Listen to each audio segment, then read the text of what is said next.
कहते हैं, कलयुग में भी हनुमान जी अपने भक्तों की रक्षा करते हैं, लेकिन वे हर किसी को दिखाई नहीं देते। वे संकेत केवल उन्हें मिलते हैं जो सच्चे मन से उन्हें पुकारते हैं।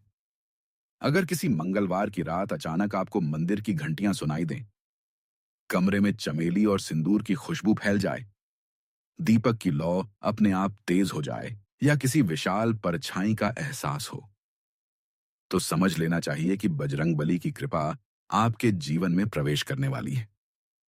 आज की यह कथा भी एक ऐसे ही युवक की है, जिसकी जिंदगी मंगलवार की एक रात हमेशा के लिए बदल गई। उत्तर प्रदेश के एक छोटे से शहर में विवेक नाम का एक युवक रहता था। उसका परिवार बहुत साधारण था। पिता का कई साल पहले देहांत हो चुका था। घर में केवल वह और उसकी मां रहते थे। मां सिलाई करके घर चलाती थीं और विवेक नौकरी की तलाश में इधर उधर भटकता रहता था। लेकिन पिछले 2 सालों से उसकी जिंदगी जैसे रुक सी गई थी। जहां भी नौकरी के लिए जाता, वहां से निराश होकर लौट आता। कई बार इंटरव्यू तक पहुंचता, लेकिन आखिरी समय में किसी और का चयन हो जाता। धीरे धीरे रिश्तेदार भी ताने मारने लगे थे। इतना बड़ा हो गया, अब तक कुछ नहीं कर पाया। ये बातें विवेक के दिल में तीर की तरह चुभती थीं। घर की हालत इतनी खराब थी कि कई बार मां को अपनी दवाइयां छोड़नी पड़ती थीं। रात को जब मां खांसती थीं, तब विवेक चुपचाप रोता था। उसे लगता था कि वह एक नाकाम बेटा है। एक रात वह बहुत परेशान होकर शहर की सुनसान सड़क पर अकेला चल रहा था। हल्की बारिश हो रही थी। तभी उसे सड़क किनारे एक पुराना हनुमान मंदिर दिखाई दिया। मंदिर बहुत छोटा था, लेकिन वहां जल रहा दीपक अजीब तरह से चमक रहा था। विवेक अंदर चला गया। मंदिर में एक बूढ़े साधु बैठे थे। सफेद दाढ़ी, लाल वस्त्र और आंखों में अजीब सा तेज। साधु ने विवेक को देखते ही कहा, बहुत भारी दुख लेकर आया है बेटा। विवेक हैरान रह गया। उसने धीरे धीरे अपनी सारी परेशानियां साधु को बता दी। साधु कुछ देर शांत रहे, फिर बोले, जब इंसान पूरी तरह टूट जाता है, तब बजरंगबली उसका हाथ पकड़ते हैं, लेकिन उनकी कृपा पाने के लिए विश्वास चाहिए। विवेक ने पूछा, महाराज, क्या सच में आज भी हनुमान जी संकेत देते हैं? साधु मुस्कुराए। उन्होंने मंदिर में जलते दीपक की तरफ देखा और बोले, अगर मंगलवार की रात तुझे कुछ असामान्य महसूस हो, जैसे बिना हवा के दीपक की लौ ऊंची उठ जाए, घंटियां अपने आप बजने लगें, चमेली की खुशबू आए या कोई विशाल परछाई दिखाई दे, तो समझ लेना बजरंगबली तेरी पुकार सुन चुके हैं। विवेक चुपचाप सुनता रहा।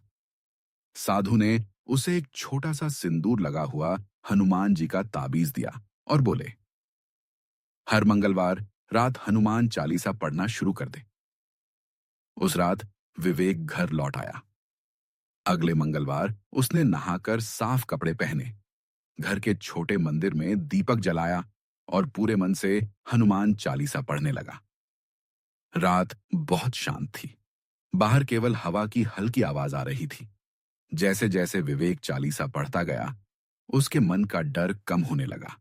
कई दिनों बाद उसे भीतर शांति महसूस हुई। चालीसा खत्म करके वह सो गया। आधी रात के समय अचानक उसकी आंख खुली। कमरे में हल्की लाल रोशनी फैली हुई थी। विवेक घबरा गया। उसने उठकर इधर उधर देखा, लेकिन वहां कोई नहीं था। तभी उसे बहुत हल्की घंटियों की आवाज सुनाई दी। Ton ton ton. ऐसा लग रहा था जैसे कोई कोई दूर मंदिर में पूजा कर रहा हो। लेकिन उस समय रात के 2 बजे थे। धीरे धीरे पूरे कमरे में चमेली और सिंदूर की खुशबू फैलने लगी। विवेक का शरीर कांपने लगा। तभी उसे कमरे के कोने में कुछ क्षणों के लिए एक विशाल परछाई दिखाई दी। वह परछाई किसी वानर जैसी थी। उसकी आंखें अंगारों की तरह चमक रही थीं। विवेक डर गया और तुरंत जय बजरंगबली बोलकर आंखें बंद कर लीं। कुछ सेकंड बाद जब उसने आंखें खोलीं, तो सब सामान्य था। अगली सुबह उसकी मां कई दिनों बाद मुस्कुराती हुई दिखाई दी। उन्होंने कहा, पता नहीं क्यों, आज मन बहुत हल्का लग रहा है। विवेक यह सुनकर सोच में पड़ गया। फिर उसी दिन उसे एक कंपनी से इंटरव्यू कॉल आया। वह हैरान रह गया क्योंकि उसने वहां कई महीने पहले आवेदन किया था। इंटरव्यू अच्छा गया। कुछ दिनों बाद उसे नौकरी मिल गई। घर में पहली बार खुशी लौटी। लेकिन मंगलवार की रात मिलने वाले संकेत अब भी खत्म नहीं हुए थे। अब हर मंगलवार कुछ न कुछ अजीब जरूर होता। कभी बिना हवा के दीपक की लौ बहुत तेज हो जाती। कभी कमरे में अचानक सिंदूर की खुशबू फैल जाती। कभी दूर से गदा टकराने जैसी आवाज सुनाई देती। धीरे धीरे विवेक का डर विश्वास में बदलने लगा। एक मंगलवार रात वह पूजा कर रहा था। तभी अचानक घर की बिजली चली गई। पूरा कमरा अंधेरे में डूब गया। लेकिन आश्चर्य की बात यह थी कि मंदिर में रखा दीपक पहले से भी ज्यादा तेज जल रहा था। उसकी लौ इतनी ऊंची उठ गई कि पूरा कमरा लाल रोशनी से भर गया। तभी विवेक को लगा जैसे कोई उसके पीछे खड़ा है। उसका दिल तेजी से धड़कने लगा। धीरे धीरे उसने पीछे मुड़कर देखा और उसी पल बिजली चमकी। विवेक ने कुछ क्षणों के लिए एक विशाल आकृति देखी।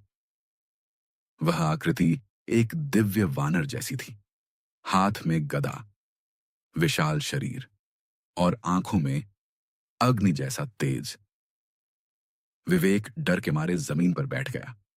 लेकिन तभी उसके कानों में एक भारी आवाज गूंजी। डर मत, मैं तेरे साथ हूं। विवेक की आंखों से आंसू बहने लगे। उसने हाथ जोड़ लिए। कुछ ही क्षणों में वह आकृति गायब हो गई।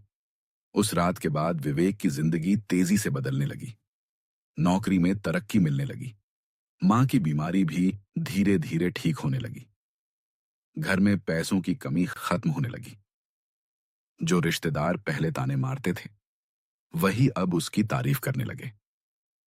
लेकिन असली चमत्कार अब भी बाकी था। एक रात विवेक ऑफिस से लौट रहा था। सड़क पूरी तरह सुनसान थी। अचानक उसकी बाइक अपने आप बंद हो गई। उसने कई बार कोशिश की, लेकिन बाइक स्टार्ट नहीं हुई। तभी उसे पीछे से किसी के भारी कदमों की आवाज सुनाई दी। टक टक टक। विवेक डर गया। उसे लगा कोई उसका पीछा कर रहा है, लेकिन पीछे कोई दिखाई नहीं दिया। अचानक सामने से तेज रफ्तार में एक ट्रक आया और नियंत्रण खो बैठा। ट्रक उसी जगह से गुजर गया जहां कुछ सेकंड पहले विवेक खड़ा था। अगर उसकी बाइक बंद न होती तो शायद वह जिंदा नहीं बचता। विवेक समझ चुका था यह कोई संयोग नहीं था। उस रात वह घर पहुंचा और हनुमान जी के सामने रो पड़ा। उसने कहा, प्रभु, अगर आप सच में मेरे साथ हैं तो मैं जीवन भर आपकी भक्ति करूंगा। उस दिन के बाद हर मंगलवार वह गरीबों को भोजन कराने लगा। धीरे धीरे उसके घर के बाहर भी अजीब घटनाएं होने लगी। मोहल्ले के लोगों ने कई बार रात में लाल प्रकाश देखा। कुछ लोगों ने कहा कि उन्होंने घर के बाहर एक विशाल वानर जैसी आकृति खड़ी देखी। लेकिन जब वे पास गए वहां कोई नहीं था। एक बूढ़ी महिला ने तो यहां तक कहा, मुझे ऐसा लगा जैसे कोई गदा लेकर पूरे घर की रखवाली कर रहा हो। समय बीतता गया। एक दिन शहर में भयंकर तूफान आया। तेज बारिश और बिजली की वजह से कई घरों को नुकसान हुआ। लोग डरकर अपने घरों में छिप गए। उस रात विवेक अपने घर में हनुमान चालीसा पढ़ रहा था। तभी अचानक बाहर से गदा टकराने जैसी जोरदार आवाज आई। धड़ाम। पूरा घर कांप उठा।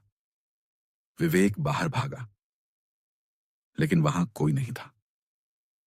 अगली सुबह पता चला कि रात को उनके मोहल्ले में एक बड़ा पेड़ गिरा था। पेड़ सीधे विवेक के घर की तरफ गिरने वाला था, लेकिन किसी अजीब वजह से वह दूसरी दिशा में मुड़ गया। मोहल्ले के लोग इसे चमत्कार कहने लगे। अब विवेक पूरी तरह समझ चुका था कि मंगलवार की रात मिलने वाले संकेत साधारण नहीं थे। एक दिन वह फिर उसी पुराने मंदिर गया, लेकिन वहां कोई साधु नहीं था। मंदिर पूरी तरह खाली पड़ा था। विवेक ने आसपास के लोगों से पूछा, यहां जो बूढ़े साधु रहते थे वे कहां गए? लोग हैरान होकर बोले, बेटा, इस मंदिर में पिछले कई सालों से कोई साधु नहीं रहता। विवेक के हाथ पैर कांपने लगे। वह तुरंत मंदिर के अंदर गया। वहां वही दीपक जल रहा था और हवा में चमेली और सिंदूर की वही खुशबू फैली हुई थी। तभी मंदिर की घंटी अपने आप बजने लगी। Ton ton ton. विवेक की आंखों से आंसू बहने लगे। उसे समझ आ चुका था कि शायद वह साधु कोई साधारण इंसान नहीं था। आज कई साल बाद भी विवेक हर मंगलवार रात हनुमान चालीसा पढ़ता है। लोग कहते हैं कि कई बार रात में उसके घर के ऊपर लाल प्रकाश दिखाई देता है। कुछ लोगों ने वहां विशाल पैरों के निशान भी देखे हैं। लेकिन विवेक हमेशा एक ही बात कहता है, अगर मन सच्चा हो तो बजरंग बली जरूर संकेत देते हैं, और जब उनका आशीर्वाद मिल जाए तो किस्मत बदलने से कोई नहीं रोक सकता। तो दोस्तों, ये थी मंगलवार की रात मिलने वाले हनुमान जी के दिव्य संकेतों की रहस्यमयी कथा। अगर आपको यह कहानी पसंद आई हो तो हमारे चैनल वीर हनुमान को सब्सक्राइब जरूर करें, वीडियो को लाइक करें, शेयर करें और कमेंट में लिखें, जय श्री राम, जय बजरंग बली। मिलते हैं अगली रहस्यमयी कथा में। तब तक के लिए जय श्री राम, जय बजरंग बली।